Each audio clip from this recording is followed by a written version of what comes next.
If you want to limit your taxable income, reduce your taxable income, we have 12 tips how to limit those numbers and pay less money to the government.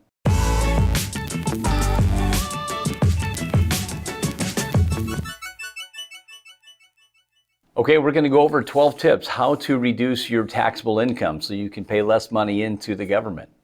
And we're only going to go through half of those tips today, 6 of those to keep this video in a reasonable time manner. Let's start with the first tip here. IRA contributions. If you want to contribute money to an IRA, that is a taxable deduction off your income.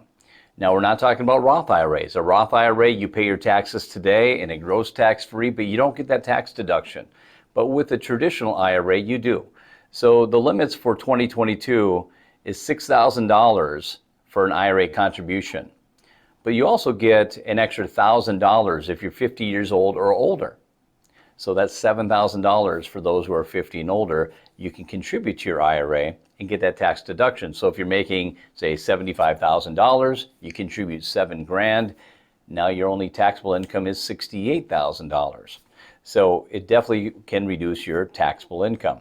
A quick note on that is, if you want to get a tax savings for 2021 taxes, you have until April 15th this year, 2022, to contribute to your IRA, and it'll come off of last year's tax returns, your taxable income. So if you weren't 50 last year, you cannot contribute the $7,000 because we're basing off of 2021. So if you're making that contribution for 2021, you have to make sure you're in that right age bracket. The second tip is employer sponsor plans. We're talking about 401ks, 403bs, deferred comps, 457 plans, TSPs. You can contribute up to $20,500 in the year 2022, plus the catch-up if you're 50 and older, which is additional $6,500, which is $27,000. So that's a nice contribution that you can make into these 401ks. We just always recommend with these employer sponsor plans to always contribute, enough to get the match at least, right? So $27,000 might seem overwhelming for a lot of people, but do what you can do. Always give enough to get that match. So if you're not even contributing, you should. If you're only contributing, say, 3% and your employer is matching up to 5%, you're just throwing money away, because if you contribute a couple more percent to get it up to 5%, you'll get that 5% employer match, which a lot of companies are doing. So give at least to that employer match, and then keep growing those contributions. Every time you get a raise, I say take some, give some. So you're going to make sure that if you get a 3% raise, that you increase your contributions by another percent, and you get a little bit more in your paycheck, but you're also putting more money into your retirement. Just get in a habit. Or through your employer, you could actually set the contribution limits to a percentage of your income. So it's always going up every time you get a raise. I think that's important as well. But that's a tax deduction as well. Again, if it's a Roth 401k or employer sponsor plan, you do not get that deduction.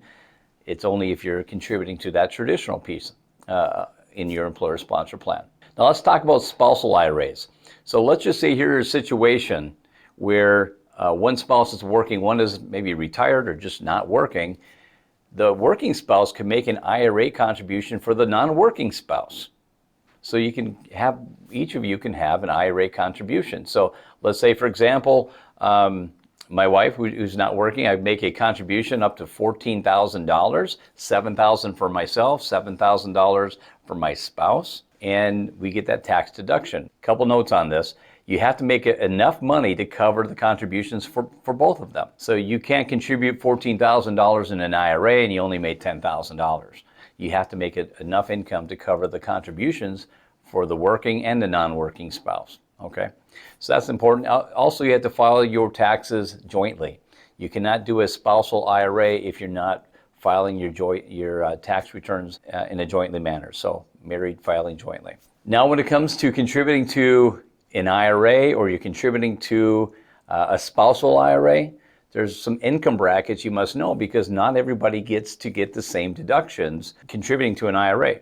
So if you don't have an employer plan at all, either you or your spouse, you can contribute to an IRA, get that full deduction. The key is, let's just say I don't have a 401k, or you don't have a 401k.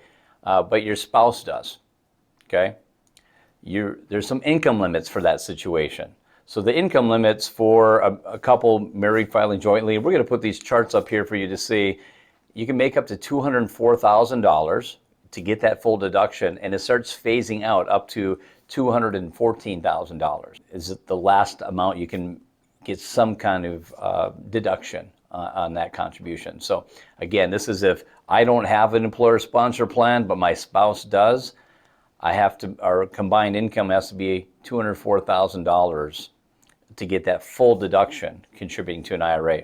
Well, here's a situation, what if I have a 401k, and my spouse does as well? We can still make contributions, but now they limit that income limit down to $109,000 to get that full deduction for married filing jointly. And we'll put the single numbers up here as well, and it's totally phased out at $129,000. So here's a situation, I'm contributing to a 401k and I want to make an IRA contribution. That's okay as long as, this is after your deductions.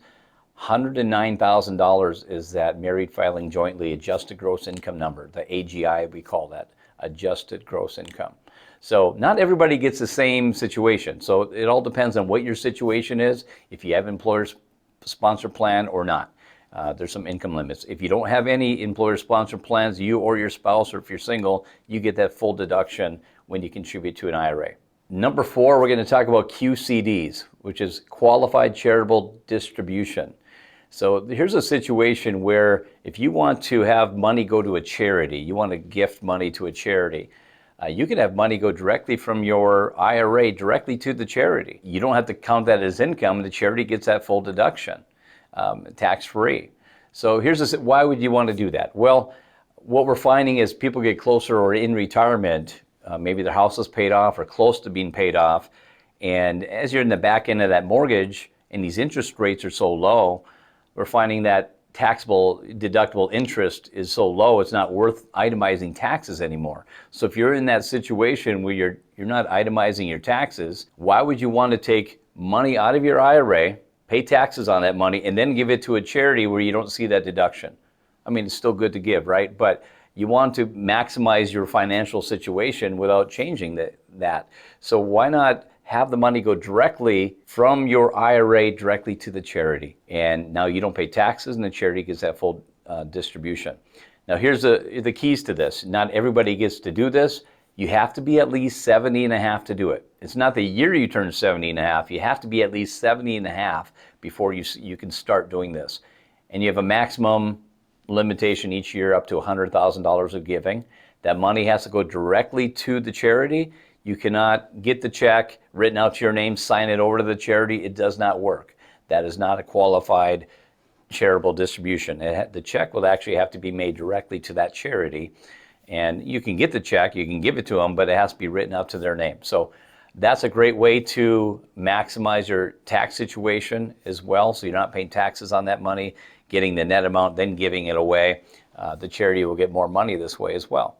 Number 5, not a lot of people hear about this one. It's called a QLAC. It's a Qualified Longevity Annuity Contract. What it is really to save some money on your taxes now, it's really you're deferring those required minimum distributions. On previous episodes here just recently, we talked about RMDs. When you're 72 years old and older, you have to take a certain percentage out of your IRAs, 401ks, and so on, and pay taxes on that money.